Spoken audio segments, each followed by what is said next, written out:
Hi everyone, today we're making a mini drawstring pouch.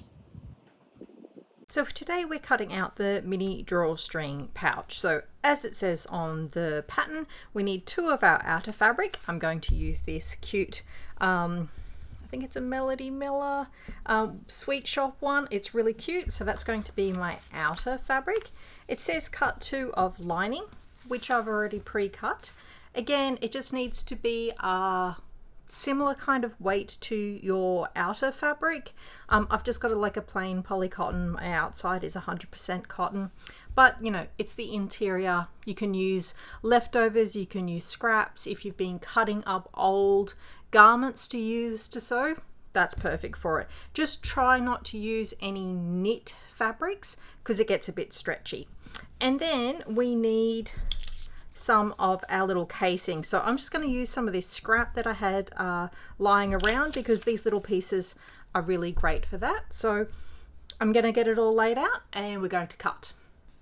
So I've just been prepping ready to cut. We're trying to use the least amount of fabric possible. So what I've done is I have folded over this section and I've only taken the exact width that I need and I've pushed the pattern all the way to the bottom. I've made sure that my grain line is running parallel to my selvage, and remember you've got to selvage at either end of the lengthwise of the actual fabric. So it just helps keep your whatever you're making a little bit straighter than if you just sort of cut it any which way. So wherever possible, try and keep the grain line straight to the selvage. I've just put a weight holding it down.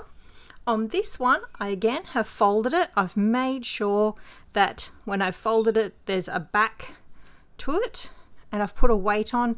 Now, because it's only a scrap, I can't go too close to this end because it actually gets a bit raggedy on the underneath here. So when I cut it out, I'm going to cut it there, and I'm also going to cut down this line as well to make sure that I have 2 pieces. So what I'm going to do now is I'm going to take my pins, pin at your corners, smooth your pattern along, pin again,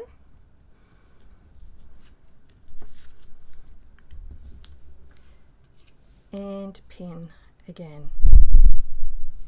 If I didn't have a pattern weight, and again, you don't have to use fancy pattern weights, you can use tins of food, you can use rocks that the kids have painted, you can use, you know, weights, washers. As long as it's clean, you can pop it anywhere. Mine happened to be ones because I got fancy ones because I'm using them all the time, but you don't need them when you're starting out. If, however, you weren't using a weight or a tin or something in the center, I would possibly also pop a pin in the center just to help make sure that everything doesn't move. Once you've got everything pinned down, you can then cut. I'm just going to lean across and pin this one. I'm pinning through both layers of the fabric. This fabric's a little bit more textured, so it just takes a little bit more of a push, and I'm making sure, even though I'm using the long pins so you can actually see them, that they're inside the paper pattern, which makes it a lot easier to cut. Okay, so we're going to take our scissors, move our weight, use your hand like a starfish, and cut. Nice long strokes using the full length of your blade. Don't be up here doing little choppies. Do nice long cuts. It makes for a much smoother line. And as you can see here where the pin was poking up, I have to actually stop and push it, which, while not, you know, a world-ending event, just slows you down and breaks your rhythm a little bit. Okay, so now that I've got that top bit done, I don't want to cut around here because it's really awkward. So I'm going to spin. If my fabric was very slippery or I didn't have a very smooth surface, I wouldn't spin. I would physically move my body to go around, which is a little difficult on my table because I would run into my lights at the moment. All right, so we've got it all cut out. We're going to put the scrap to one side. We're going to neatly fold this one up and we'll use it for another project at another time, because nothing ever goes to waste when you're sewing, particularly when you're sewing lots of small things. Okay, so that one can go to one side. We can bring this one down. And I'm going to start while it's all weighted and pinned. I'm going to put my blade in sideways and I'm going to cut this side. As I'm cutting, I'm also hanging onto it to make sure it doesn't move. Now I'm just going to trim that edge back. Turn, cut. Again, nice long cuts using my hand to hold the fabric down as well.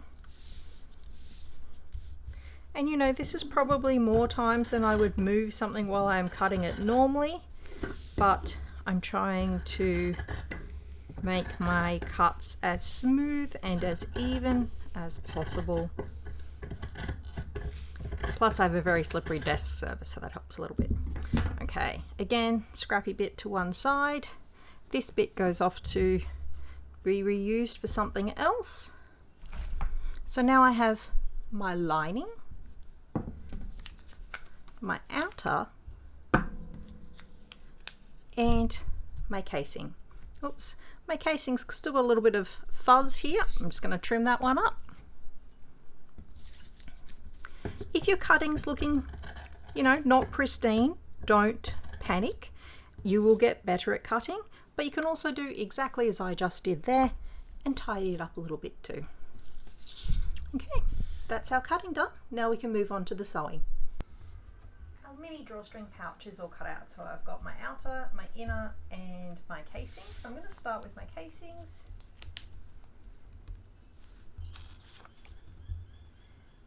I'm just going to separate them out, take away the fluff. There's always fluff. I'm going to fold it back by 1 centimetre, and you'll notice here on the pattern, so on the actual pattern piece, these little lines are called notches. On different patterns they will look different things. So sometimes they're lines, sometimes they're triangles. So the notches show you normally either where to sew or where to fold things. So in this case we've got a sew line here. So we're going to fold back by 1 centimetre. I'm just going to pop a pin in to hold it in place. And the same on the other side.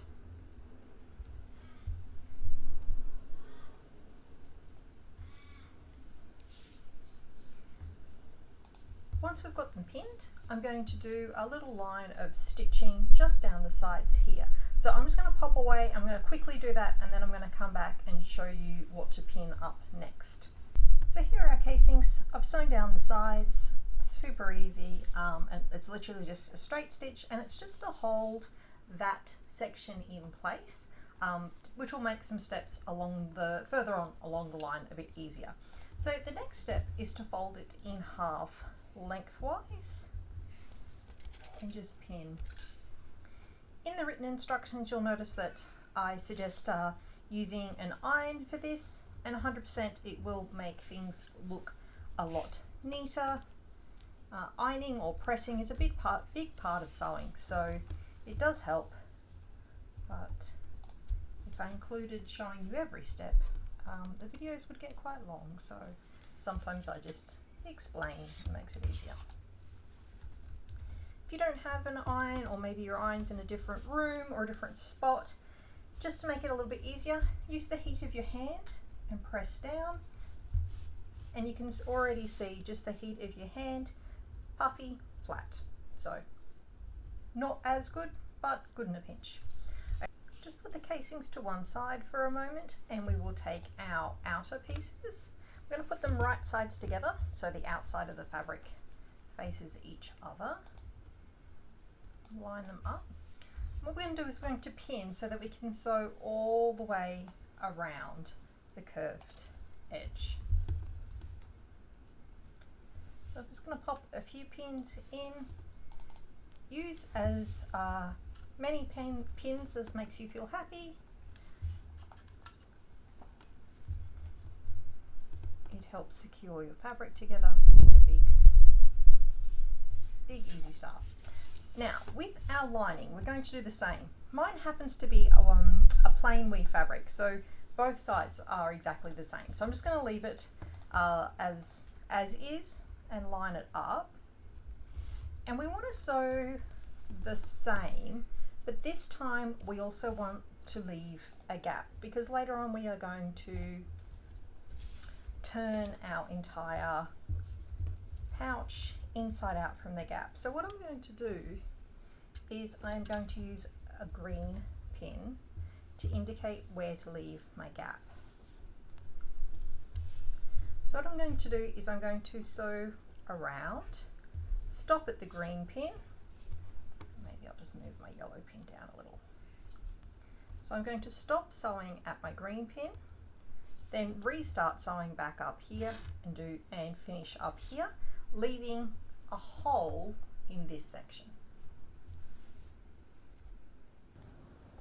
Okay, we're at the machine and we're ready to sew. We have a 1 centimeter seam allowance, so I'm going to line up the edge of my fabric with the edge of my foot while my needle is in the left hand position, which means from my needle to the outside edge I have a 1 centimeter seam allowance. I'm just going to start, do a little reverse. It's good to do a reverse at the beginning of seams because it helps lock the seam off and keep it nice and strong. Okay, so I'm just going to start off. Okay, I'm just going to pause there for a moment. So you'll see that I'm starting to hit the curve. When we start sewing, curves seem a little intimidating sometimes. So what I want you to think about when you're actually sewing this curve is that this line, so this outer edge, has to stay lined up with the outside edge of your sewing presser foot. Don't look at your needle, just look at the outside edge. And as you look at the outside edge, just keep lining it up. And you can see I'm doing a gentle sort of, not even quite a push, but just gentle guide. Pushing my fabric along to the side, just making sure that this edge always lines up. I like to remind people that if you're driving a car or riding a bicycle around a corner, you do not have to tilt the actual car, because you aim for where you need to go. So if we're trying to line it up, don't try and tilt everything. Okay? So just keep coming around the corner, and it's fine to go slower around the corners, you'll be fine. Alright, and then we're going to go up to the top. And once we get back up to the top, reverse, and you're done. Here's our lining. We're doing the exact same steps, so reverse, lined it up to the outside edge of the presser foot.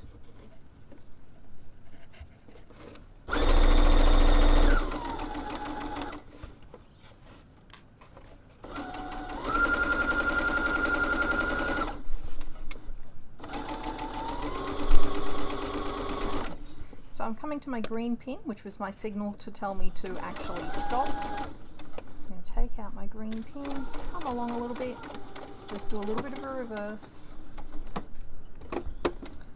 lift my fabric out,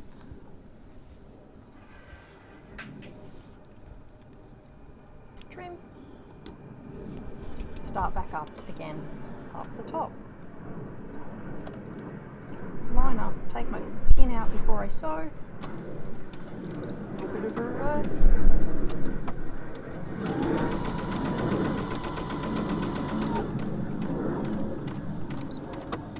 reverse, and we're done.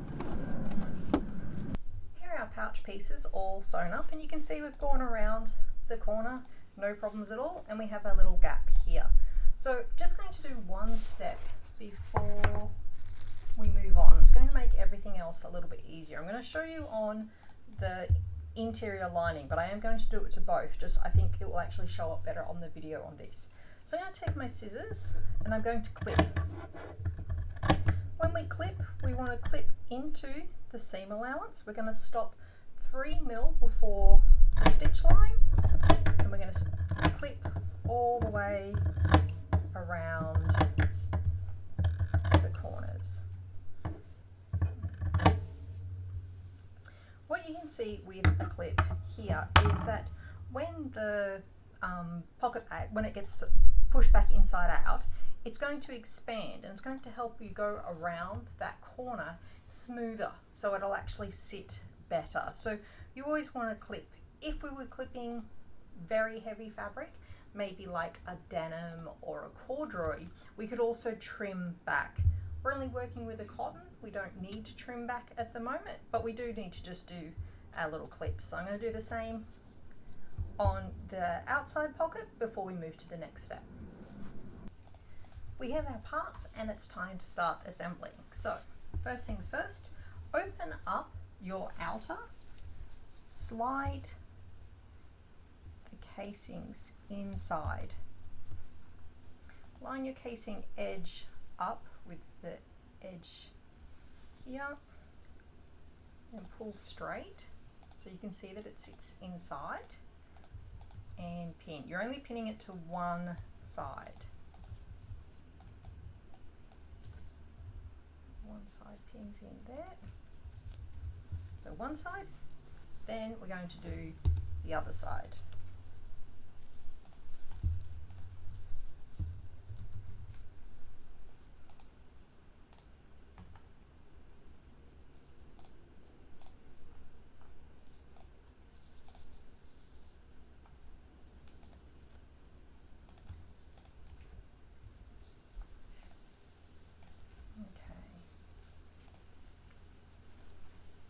So, casing pin to either side, but the whole bag can still be opened. We're going to take the lining, turn it inside out,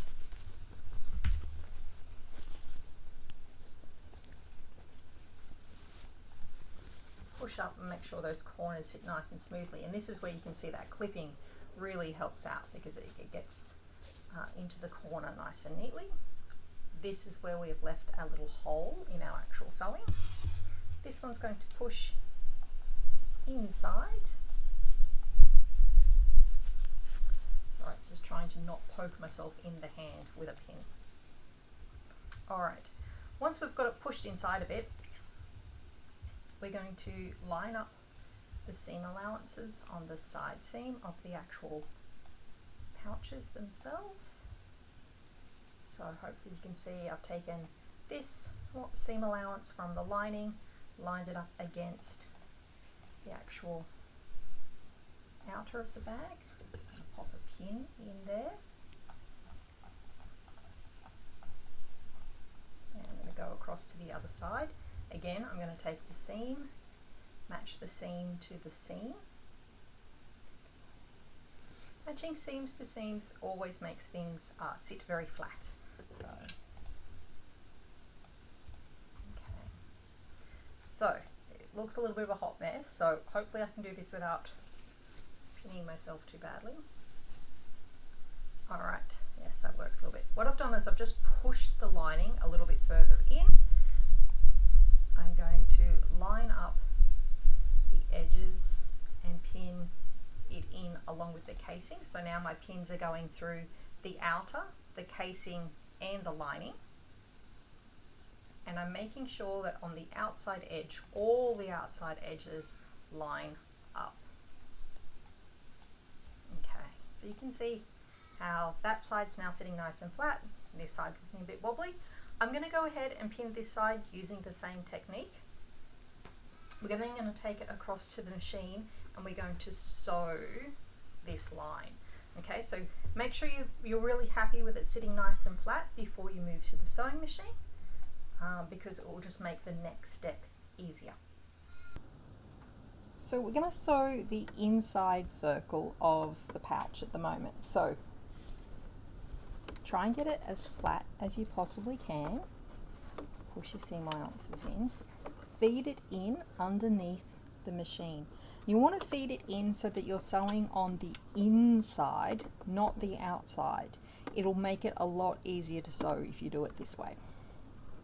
Doing it the other way makes you feel like your hands get all tangled. Alright, so we're going to start in. I've got it lined up the edge to the edge of my presser foot again for my 1 centimeter seam allowance. Just going to start, do a little bit of a reverse, and then gently disentangle the pins from my machine, and I'm just going to go nice and slow. Actually just turned the speed down on my machine a little bit to make it even easier for me. So you'll see I let it feed in. I do the straight bit, make sure my needle's in the down position, then I pull around, flatten it down, take the pin out and stitch again. Just going to go slow and go section by section.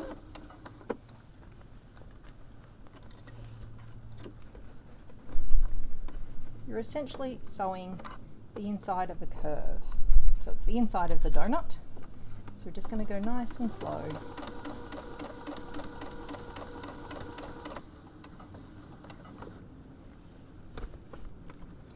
You want to make sure is each time you flatten out that all of your edges are lined up together. If by any chance maybe you dropped the inside casing or something goes wrong, stop your machine with the needle in the down position, sort yourself out, then start again. Easiest way is just to stop. Okay. Make sure it's nice and flat.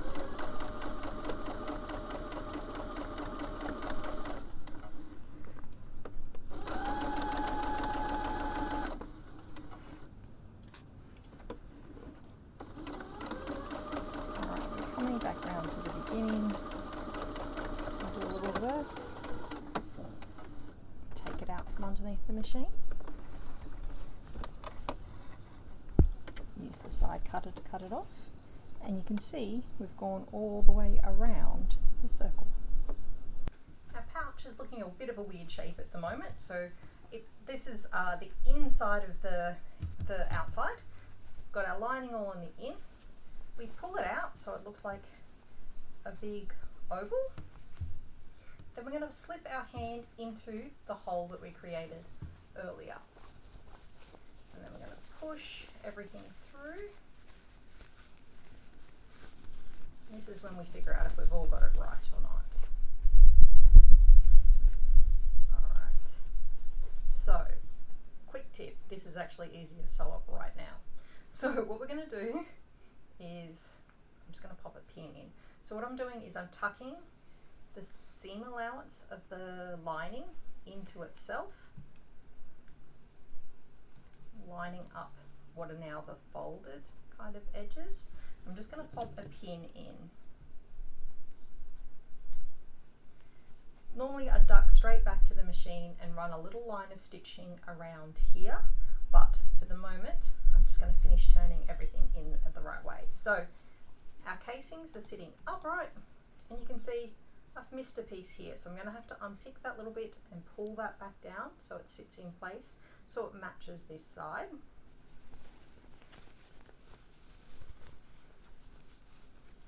Just being slightly careful because there's a pin on the inside.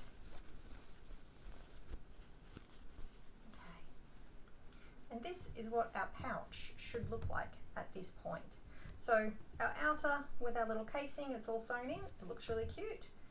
I'm going to go back, fix up this little mistake here that I made and stitch up that inside, and then we're going to come back and show you how to put the actual drawstring through it.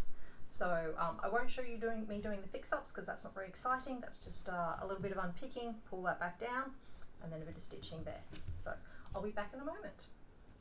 So I fixed up that little mistake where the edge was folded back and I have stitched that edge close. So now I can tuck the lining inside.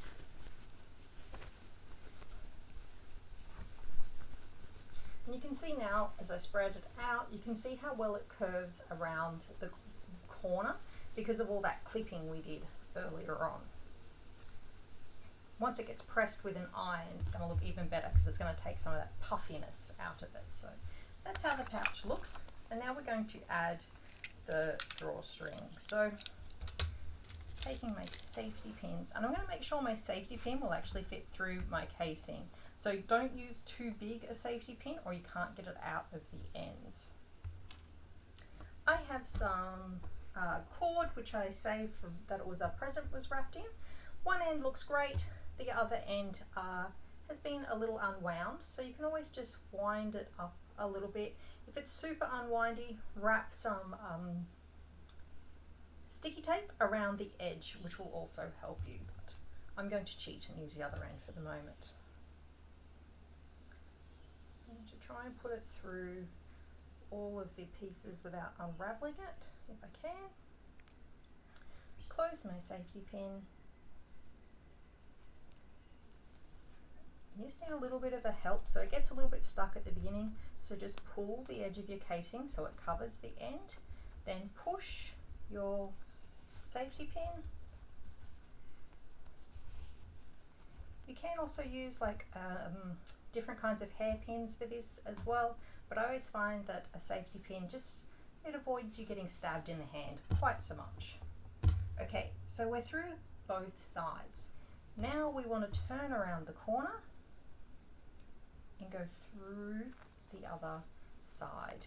This helps create a better draw motion. So I'm going to go this way, help it through the other end, pull again.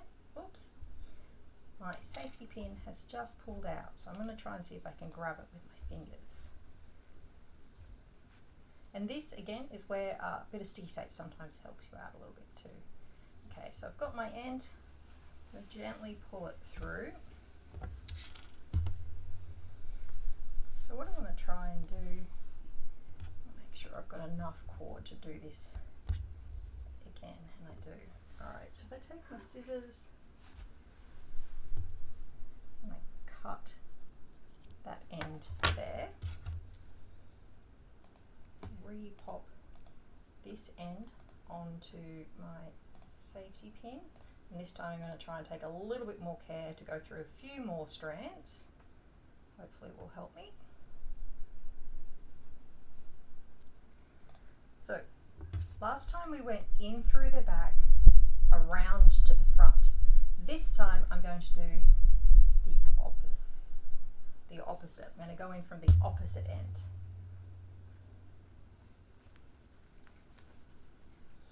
Because it's already got one piece of cord in there, you just got to give it a little bit more of a hand to get it through this time. It doesn't glide through quite as easily.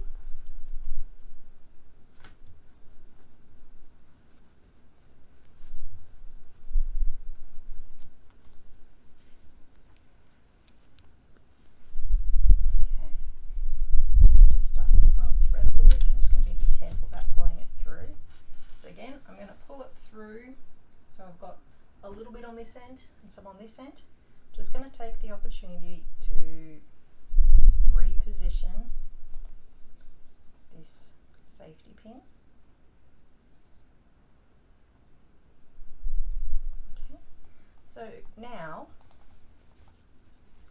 this is the initial one which we had coming out this end, but I'm going to go back in through. What we aim for at the end is that we have drawstrings coming out both ends of the pouch. Okay, this one's just getting stuck a little, so I'm just giving a little bit of a hand. Okay,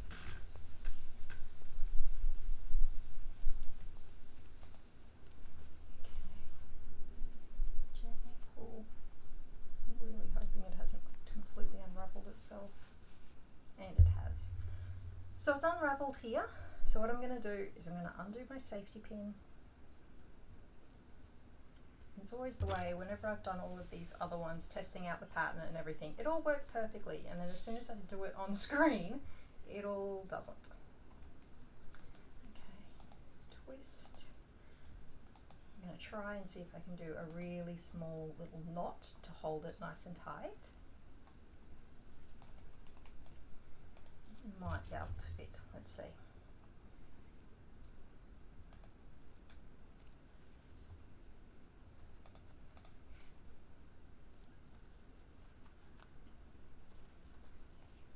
No, it's not going to fit through. Okay, I'm going to leave it there. I'm going to go find some sticky tape and I'm going to come back. I found some washi tape, which is about as close as I can get to some sticky tape. So I've left the little knot on there. I'm going to wrap the tape around the end. I'm going to wrap it just a few times just to give it a bit of strength. So tape's wrapped around there. I'm going to take the easy method out and just chop the knot off.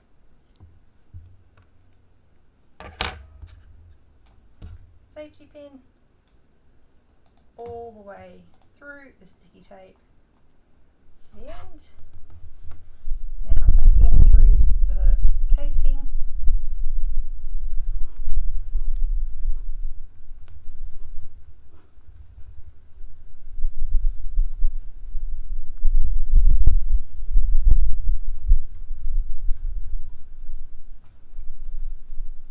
Feeding it through, trying to pass it past the second piece of cord that's in there. Okay, got to the end, pull gently, yay, it came out. Okay.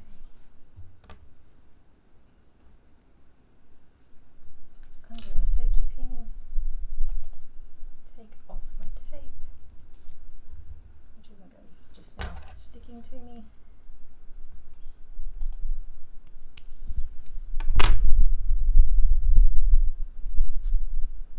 Tape's off. We have our drawstrings. In order to make sure we don't lose our drawstring back into our pouch and it undoes itself, I'm going to take both ends together and tie a knot.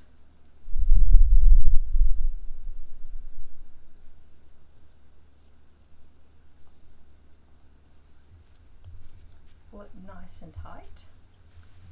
Same on the other side.